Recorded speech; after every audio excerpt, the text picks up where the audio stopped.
J'ai trouvé en Jésus l'ami qui est toute chose pour moi. C'est les plus beaux d'entre 10 000 pour moi. Ma Bible au quotidien, le verset du jour. Hébreux chapitre 12, le verset 1, je cite. Nous donc aussi, puisque nous sommes environnés d'une si grande nuée de témoins, rejetons tout fardeau et le péché qui nous enveloppe si facilement et courons avec persévérance dans la carrière qui nous est ouverte. Fin de citation, glorifions le Seigneur. La brillante étoile du matin. Alléluia, bien-aimés auditeurs et auditrices de notre Seigneur Jésus-Christ. Le chapitre 11 d'Hébreux, juste avant notre verset du jour, est ce que nous appelons tous souvent le panthéon de la foi. Nous connaissons presque tous Hébreux 11, le verset 1 qui dit « Or, la foi est une ferme assurance des choses qu'on espère. » Je vous laisse compléter le reste. Dans ce chapitre 11, on y voit dérouler une longue liste de patriarches. Abel, Enoch, Noé, Abraham, Sarah, Moïse, même Rahab, Gédéon, David et les autres prophètes.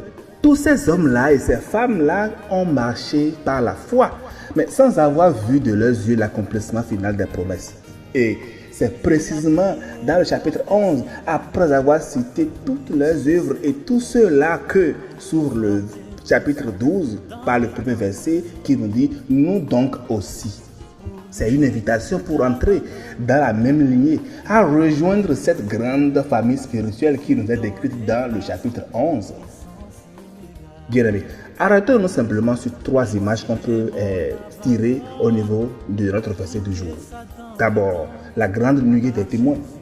Cette image qui a évoqué les gradés d'un stade antique rempli de spectateurs. Mais attention, ces témoins ici ne sont pas de simples observateurs curieux. Ce sont ceux-là qui ont eux-mêmes témoigné par leur vie, par leur foi, parfois jusqu'au martyre. Ils nous entourent comme une assemblée fraternelle qui nous encourage parce qu'elle a couru avant nous et qui sait combien la course est si exigeante. La deuxième image, c'est le fardeau et le péché. Ici, on distingue subtilement deux choses. D'abord, le péché, ce qui nous enveloppe et nous fait trébucher. Mais l'autre, il y a aussi tout fardeau. Ces choses qui ne sont pas nécessairement mauvaises en soi, mais qui alourdissent inutilement notre marche. Les préoccupations excessives, des pensées, des attachements désordonnés, des ambitions vaines, des rancunes tenaces. Et voici encore une autre image qu'on peut mieux comprendre le verset. Dans la Grèce ancienne, bien aimés, les athlètes s'entraînaient avec des poids attachés au corps pour développer leur corps et leur endurance. Mais le jour de la course, ils les retiraient pour optimiser leurs chances de gagner. Bien aimés, Dieu nous demande aujourd'hui la même lucidité.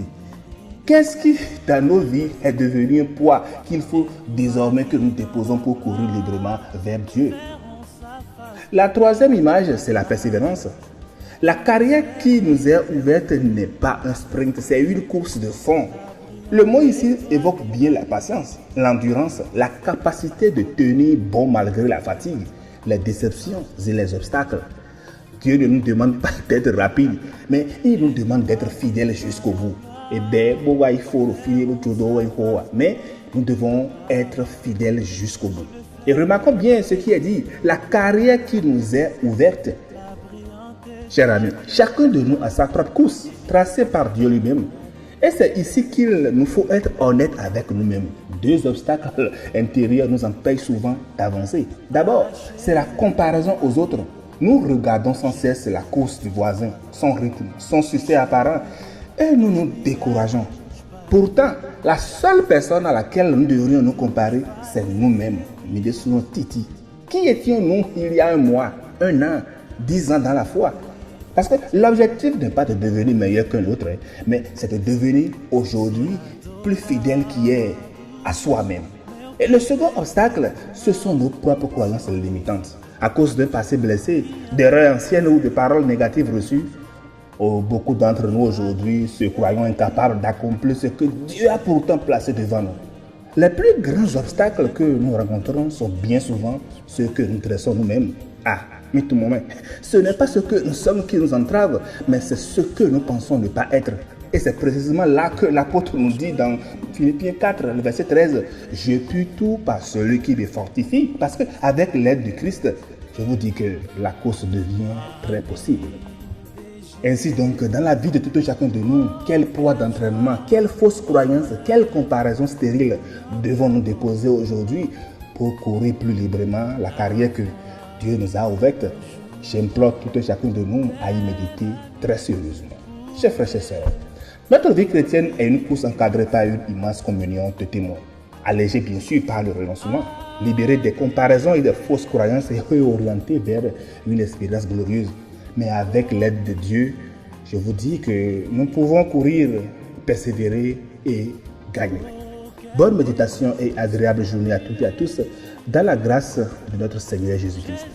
Alléluia chez vous.